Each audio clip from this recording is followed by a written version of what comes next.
Police कप्तान वरुण सिंगला ने बृहस्पतिवार को थाना परिसर पुनाना और नगीना में बने मित्र कक्ष का रिबन काटकर उद्घाटन किया। पुनाना पहुंचने पर एसपी का लोगों द्वारा फूल माला और शॉल देकर सम्मानित किया।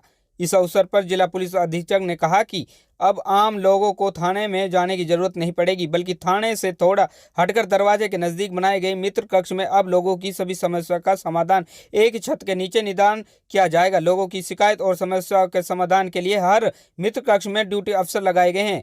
एसपी ने कहा कि आज नूंह जिले में 3 मित्र भवन शुरू कर दिए हैं, बाकी अन्य 9 थानों में मित्र कक्ष बनाने के लिए सरकार के पास प्रपोजल भेजा जा रहा है। उन्होंने कहा कि मित्र कक्ष पर हर समय ड्यूटी अफसर, साइबर हेल्प डेस्क, महिला हेल्प प्रभारी मौजूद होंगे। फरियादों को अब थाना परिसर में अलग अलग जगह वे प्रवेश नहीं करना पड़ेगा। यदि किसी थाना परिसर में पुलिस अधिकारी से मिलना है तो मित्र कक्ष में ही उनकी मुलाकात करनी होगी। उन्होंने कहा कि पुनाना, तावड़ू सदर व नगीना थाने में मित्र कक्ष ने अब काम करना शुरू कर दिया है।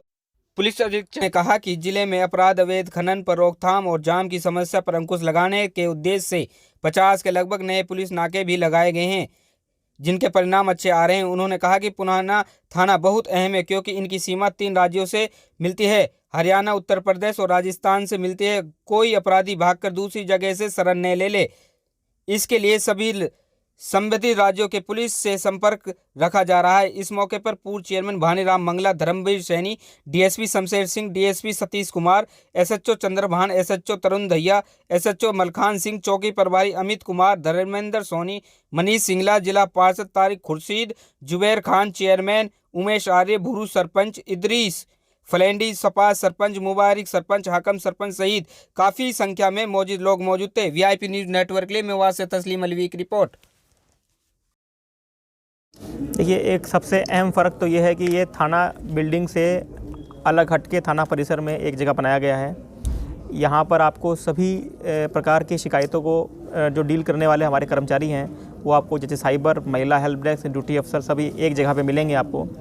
ये 24 घंटे 7 दिन हमारा एक्टिवेट रहेगा और इसके अंदर आपका थाने के जो एटमॉस्फेयर है, वातावरण से कहीं अलग वातावरण जो है, उस तरह की बिल्डिंग बनाई गई है कि जहाँ पर व्यक्ति को, एक परिवादी को एक अलग सा माहौल मिले थाना से हटके और वो अपनी शिकायत को अच्छे प्रकार से रख पाए। ये फ़र्क मिलेगा मित्र कक्ष में। देखिए, ये फर्स्ट पॉइंट ऑफ कंप्लेंट का है। पहला जो परिवादी पहली बार आएगा, शिकायत देना चाहता है, उसकी शिकायत को दर्ज करने के लिए सुविधा है। उसके बाद वो शिकायत किसी न किसी अनुसंधानकर्ता को नियुक्त किया जाएगा उसके लिए, और वो अपनी कार्रवाई करता रहेगा। तो उस अनुसंधानकर्ता से अगर मिलना है तो उसके लिए तो वो थाना के अंदर ही उसको आके मिलना होगा। लेकिन शिकायत अगर किसी को नहीं अपनी दर्ज करानी है तो उसके लिए उसको कहीं भटकने की ज़रूरत नहीं है, वो मित्र कक्ष में आके अपनी शिकायत दे सकता है। देखिए, अभी हमारी इंटर स्टेट कोऑर्डिनेशन मीटिंग अभी हुई थी। आगरा जो रेंज है उसकी तरफ से ऑर्गेनाइज़ की गई थी और उसमें मध्य प्रदेश, राजस्थान, उत्तर प्रदेश एवं हरियाणा के जितने भी बॉर्डरिंग राज्यों के एसपी थे उन सभी की हमारी ये परसों मीटिंग हुई थी। और सभी का यही प्रयास है कि जितना हो सके ये इंटर स्टेट क्रिमिनल्स जो हैं उसकी धरपकड़ की जाए। हमने आपस में लिस्ट अपनी शेयर की हैं जो हमारे तरफ से वांटेड हैं उधर उनके इलाकों में, या उनके तरफ से जो वांटेड वो हमारे इलाकों में है, और उस पर हम कार्रवाई कर रहे हैं। जो हमारा स्टाफ है वो ऑलरेडी हमारा डिप्लॉयड था। महिला हेल्प डेस्क भी काम कर रहे थे, साइबर हेल्प डेस्क भी काम कर रहे हैं, ड्यूटी अफसर भी काम कर रहे हैं, लेकिन वो सभी अभी अलग अलग जगहों पर बैठा करते थे। उसके बारे में जनता को पता नहीं था, तो इसीलिए जनता घूमती रहती थी इधर उधर। तो इसके लिए स्टाफ अलग नहीं है, लेकिन उसी स्टाफ को संयोजित करके एक ही जगह बिठाया गया है। तो सर, आप भी फ़ायदा उठा सकते हैं कि आपने भी मोबाइल से कर सकते हैं या थाने आगे क्या है इसकी जो? नहीं, अपने ही मोबाइल से करवाते हैं हम परिवादी से, और हम उसको अवेयर करते हैं उस विषय में कि 155-260 पे अगर आप कॉल करेंगे तो आपका पैसा बच सकता है।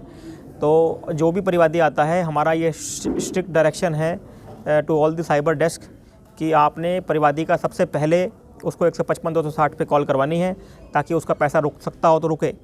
और national crime portal, cyber crime portal पे उसको हम रजिस्टर करवाते हैं उसी की आईडी से, ताकि वो उसकी मॉनिटरिंग कर सके मेरे अपनी कंप्लेंट की। और उसके अलावा फिर हम उसको एक कंप्लेंट की प्राप्ति रसीदी देते हैं और फिर उस कंप्लेंट को वो साइबर डेस्क, साइबर सेल की मदद से उस पर कार्रवाई करता है। हम इसलिए साइबर डेस्क इसलिए लगाए गए थे क्योंकि साइबर की कंप्लेंट को लेकर कहीं ना कहीं क्लियर नहीं था उनको मैंडेट कि भाई इसको कौन डील करेगा।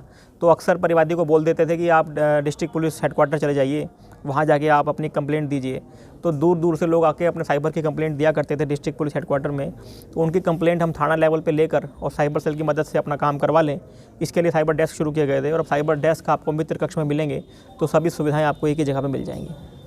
देखिए, कोई भी स्कीम आती है, पहले उसका स्कीम बनती है, फिर उसका प्रपोजल जाते हैं, ज़मीन ली जाती है या इमारतों के लिए पैसे आते हैं, फिर वो टेंडर होते हैं, फिर टेंडर पे ज़मीन बिल्डिंग खड़ी होती है, क्रियान्वयन होता है, समय तो लगता है। तो अभी भी आप देख सकते हैं कि अभी हमारे थाने यहाँ पर कुल 10 और 2 ट्रैफिक एंड महिला मिला के 12 हैं, और हमारे पास अभी 3 ही मित्र कक्ष आए हैं।